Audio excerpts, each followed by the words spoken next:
தமிழ் மக்கள் அனைவருக்கும் என் அன்பான வணக்கம். இன்றைக்கி வில்லேஜ் பார்ட்டி சமையலில் ஒரு அருமையான ஒரு ரெசிபி பார்க்கலாமா? மஷ்ரூம் வச்சு சப்பாத்திக்கான ஒரு கிரேவி தான் பார்க்க போகிறோம். ஒரே ஒரு பேக்கெட் மஷ்ரூம் இருந்து டின்னருக்கு சரியாக போயிடும் அப்படிங்கிறனால அந்த ஒரு பேக்கெட்டோடு விட்டுட்டேன்.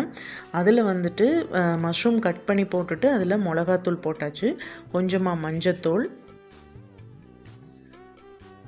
ஒரு சிட்டிகை அளவுக்கு சீரகத்தூள் போட்டிருக்கேன். அதிலே வந்து கொஞ்சம் உப்பு போட்டுக்கலாம், ஏன்னா ரொம்ப சப்புன்னு இருக்கும்ல தயிரெலாம் ஊற்றும்போது, அதனால டேஸ்ட்டுக்காகன்னு சொல்லி சால்ட் போட்டிருக்கேன். இதில் நல்ல புளிக்காத கெட்டி தயிர் வந்து 3 ஸ்பூன் விட்டுருக்கேன்.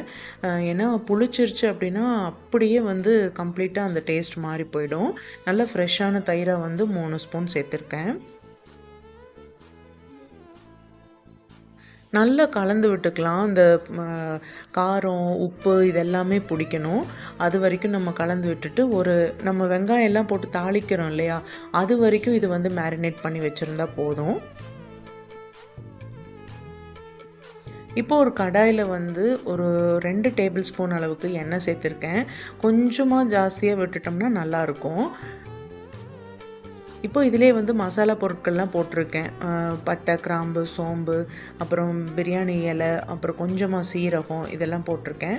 அதிலே பொடியாக நறுக்கின வெங்காயத்தையும் சேர்த்துட்டு நல்லா வந்து அதாவது ரொம்ப கோல்டன் ப்ரௌன் வரணும்னு அவசியம் இல்லை, கொஞ்சம் அந்த பிங்க் கலர் மாதிரி வரும்ல, அந்த அளவுக்கு மட்டும் வதக்கி விட்டால் போதும்.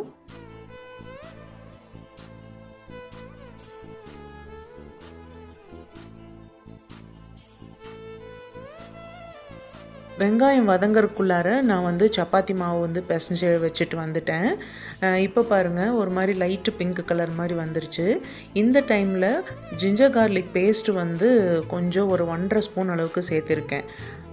இது வந்து ஒரு நல்ல ஒரு டேஸ்ட்டு கொடுக்கும். இது பொதுவாக வந்து மசாலா பொருட்கள்லாம் போட்டு பண்ணுற எந்த ரெசிபியாக இருந்தாலும் இஞ்சி பூண்டு பேஸ்ட் போடுறது வந்து அது காமனான விஷயந்தான். அதே மாதிரி 3 தக்காளி எடுத்து நல்லா பேஸ்ட் பண்ணிவிட்டு இதிலே வந்து சேர்த்துருக்கேன். ஏன்னா கொஞ்சம் அரைச்சி ஊற்றினோம் அப்படின்னா கொஞ்சம் கிரேவி வந்து திக்காக கிடைக்கும், அதுக்காக தான். இப்போ இஞ்சி பூண்டோட பச்சை ஸ்மெல் போனதுக்கப்புறமா தக்காளி பேஸ்ட்டும் வந்து சேர்த்தாச்சு. இது நல்லா கொஞ்சம் பச்சை வாசம்லாம் போய் வர வரைக்கும் விட்டுட்டு, அதுக்கப்புறமா நம்ம மேரினேட் பண்ணி வச்சுருக்கிற மஷ்ரூமை சேர்த்திக்க போகிறோம்.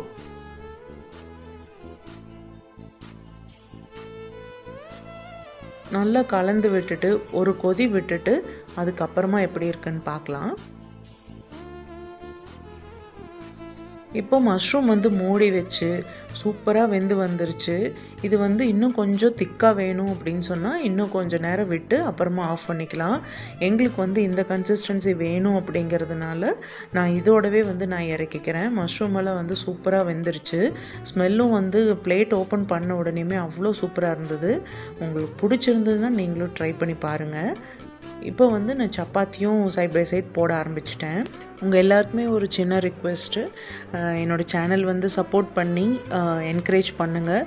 இந்த மாதிரி வீடியோஸ் பிடிச்சிருந்தது அப்படின்னா கண்டிப்பாக கமெண்ட்டில் சொல்லுங்கள். மறக்காமல் வில்லேஜ் பார்ட்டி சமையலுக்கு சப்ஸ்கிரைப் பண்ணிடுங்க. அடுத்த வீடியோவில் பார்க்கலாமா?